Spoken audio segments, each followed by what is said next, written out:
A quorum being present, the Select Committee to investigate the January 6th attack on the United States Capitol will be in order.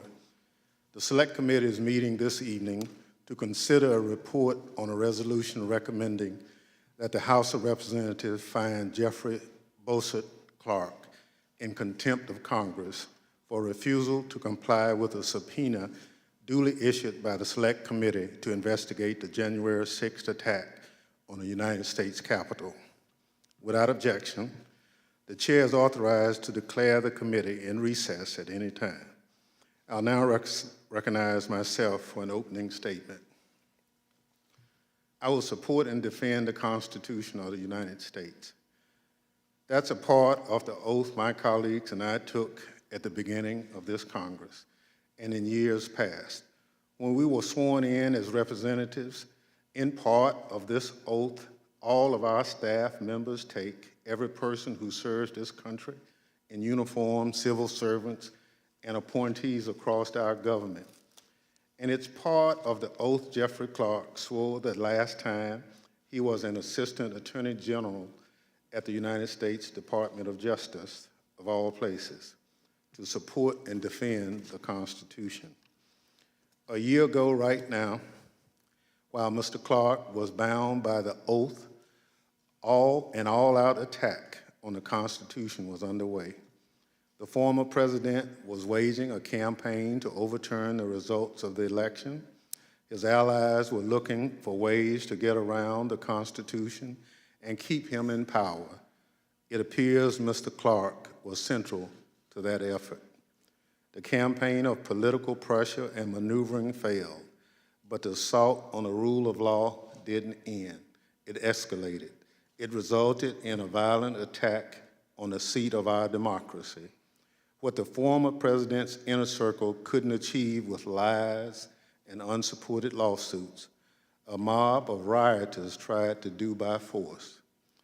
So to do our duty as members of this committee, as members of this body, as legislators charged with finding truth about an attack on our democracy and sworn to support and defend the Constitution, we put Mr. Clark on our witness list.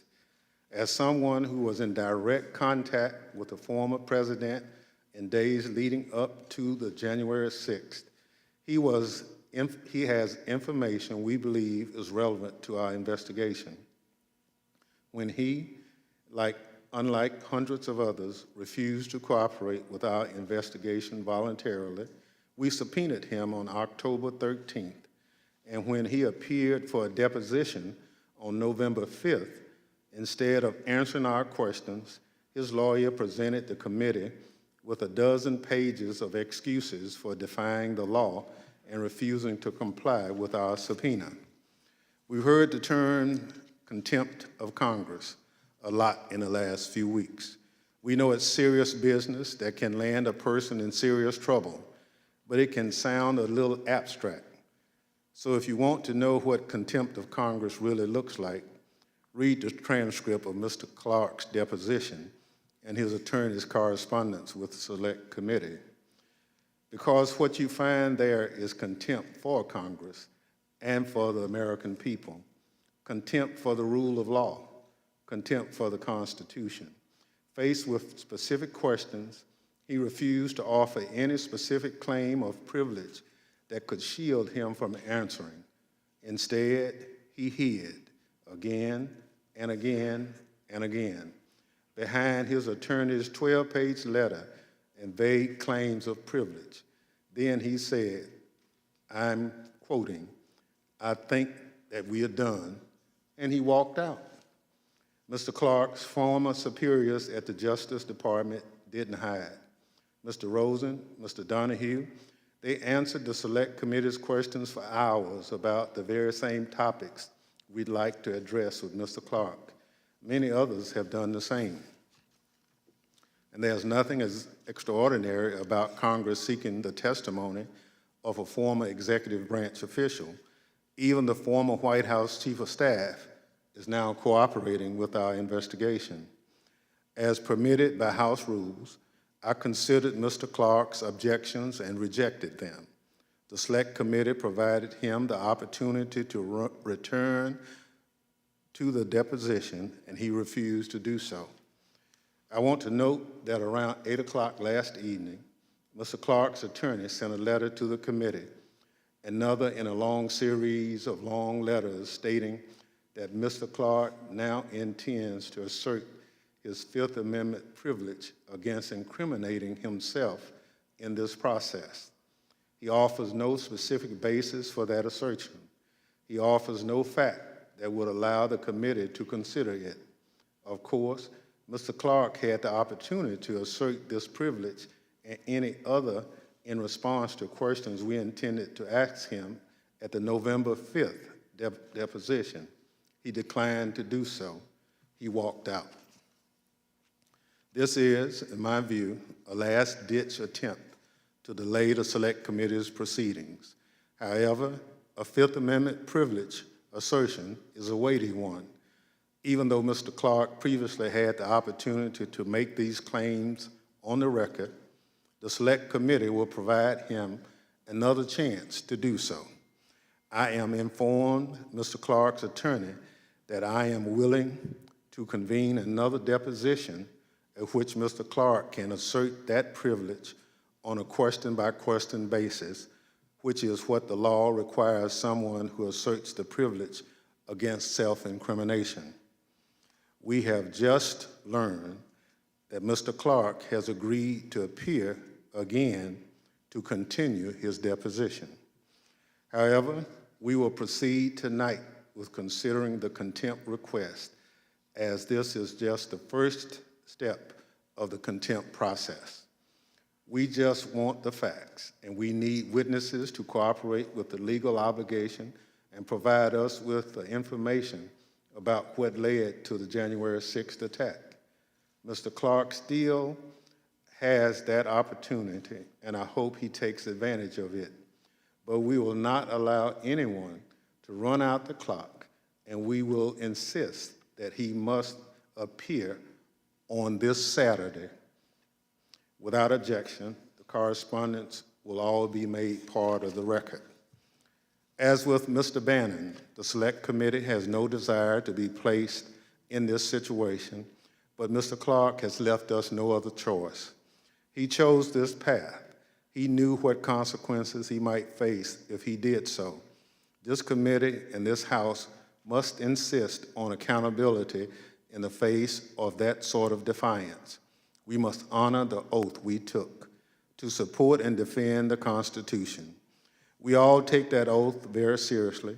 I'm sure that most public servants do, because if that oath loses meaning, if it is reduced to empty words, then democracy and the rule of law in this country, we are in serious trouble. I urge my colleagues to support adoption of the report recommending that the House of Representatives cite Jeffrey Clark for contempt of Congress and refer him for prosecution by the Department of Justice. And I now recognize a distinguished leader on the Select Committee, Ms. Cheney of Wyoming, for any opening comments she'd care to offer. Thank you very much, Mr. Chairman. Jeffrey Clark was an Assistant Attorney General, a Trump appointee at the Department of Justice. According to multiple sources, Mr. Clark was asked by then President Trump to take over the role of Attorney General, in part so he could issue a series of letters falsely suggesting that the Department of Justice believed the presidential election may have been stolen. Of course, this happened after the department had repeatedly informed President Trump that his allegations of a stolen election were not true and were not supported by the evidence. And this happened after dozens of courts had ruled against President Trump and his election fraud claims. And this happened after the Electoral College certified the results of the election, as our Constitution requires. We are a nation of laws, and our Justice Department has a solemn obligation to truth and justice. Imagine what would have happened if all the Trump-appointed leaders at the Justice Department had supported Clark and had corruptly issued those false letters. Imagine what January 6th would have been then, an even more profound constitutional crisis. But Mr. Clark was not appointed, and his letter was not issued, because a group of honorable public servants, each holding high-level positions in the Department of Justice, understood that they were bound by higher oaths to our Constitution. They did not yield, even to the president who appointed them. They faced down President Trump in the Oval Office and forcefully told him no. They would not allow the Department of Justice to be turned into an arm of President Trump's campaign to overturn the presidential election. These leaders told him they would resign, and virtually all other high-level Trump appointees at the department would resign as well. According to multiple accounts, the president's White House counsel also threatened to resign. Important details regarding all of these events remain unknown. How did this plan with Mr. Clark originate? Who else was involved? How did it progress so far? The American people are entitled to all of these answers, and we need the full story in order to legislate effectively. But so far, Mr. Clark has refused to provide these answers.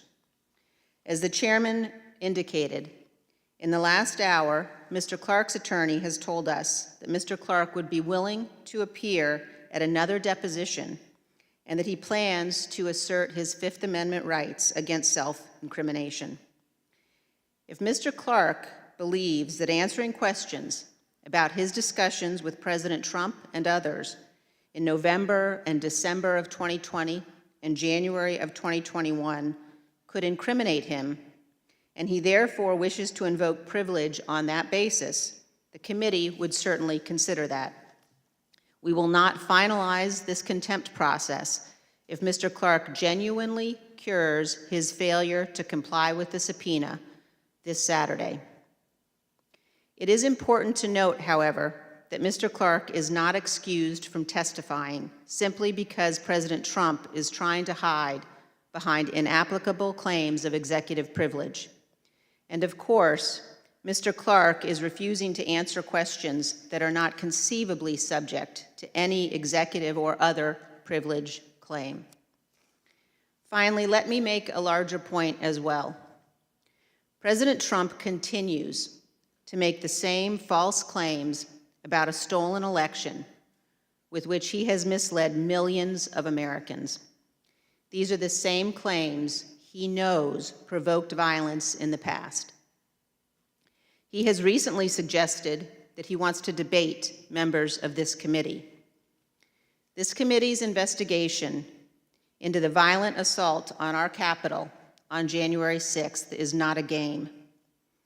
When this committee convenes hearings, witnesses will be called to testify under oath.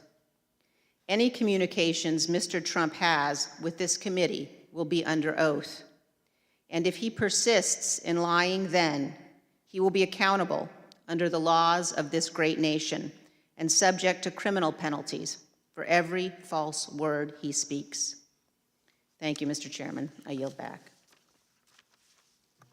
Young lady yields back. Pursuant to notice, I now call up the report on a resolution recommending that the House of Representatives find Jeffrey Bossert Clark in contempt of Congress for refusal to comply with a subpoena duly issued by the Select Committee to investigate the January 6th attack on the United States Capitol. The report was circulated in advance and printed copies are available. The clerk shall designate the report. Report on a resolution recommending that the House of Representatives find Jeffrey Bossert Clark in contempt of Congress for refusal to comply with the subpoena duly issued by the Select Committee to investigate the January 6th attack on the United States Capitol. Without objection, the report will be considered as read and open to amendment at any point. If there's no further debate, I now recognize the gentlewoman from Wyoming, Ms. Cheney, for a motion. Mr. Chairman, I move that the committee favorably report to the House the committee's report on a resolution recommending that the House of Representatives find Jeffrey Bossert Clark in contempt of Congress for refusal to comply with a subpoena duly issued by the Select Committee to investigate the January 6th attack on the United States Capitol. The question is on the motion to favorably report to the House. Those in favor say aye. Aye. Those opposed say no. In the opinion of the chairs, the ayes have it. Mr. Chairman, I request a recorded vote. A recorded vote is requested. The clerk will call the roll. Ms. Cheney? Aye. Ms. Cheney, aye. Ms. Lofgren? Aye. Ms. Lofgren, aye. Mr. Schiff? Aye. Mr. Schiff, aye. Mr. Aguilar? Aye. Mr. Aguilar, aye. Mrs. Murphy? Aye. Mrs. Murphy, aye. Mr. Raskin? Aye. Mr. Raskin, aye. Mrs. Luria? Aye. Mrs. Luria, aye. Mr. Kinzinger? Aye. Mr. Kinzinger, aye. Has the chair recorded? Mr. Chairman, you are not recorded. Chair votes aye. Mr. Chairman, aye. The clerk will report the vote. Mr. Chairman, on this vote, there are 9 ayes and 0 noes. The motion is agreed to. The vice chair is recognized. Mr. Chairman, pursuant to Clause 2L of Rule 11, I request that members have 2 calendar days in which to file with the clerk of the committee supplemental or additional views on the measure ordered reported by the committee tonight. So ordered. Without objection, staff is authorized to make any necessary technical or conforming changes to the report to reflect the actions of the committee. There being no further business, without objection, the Select Committee stands adjourned.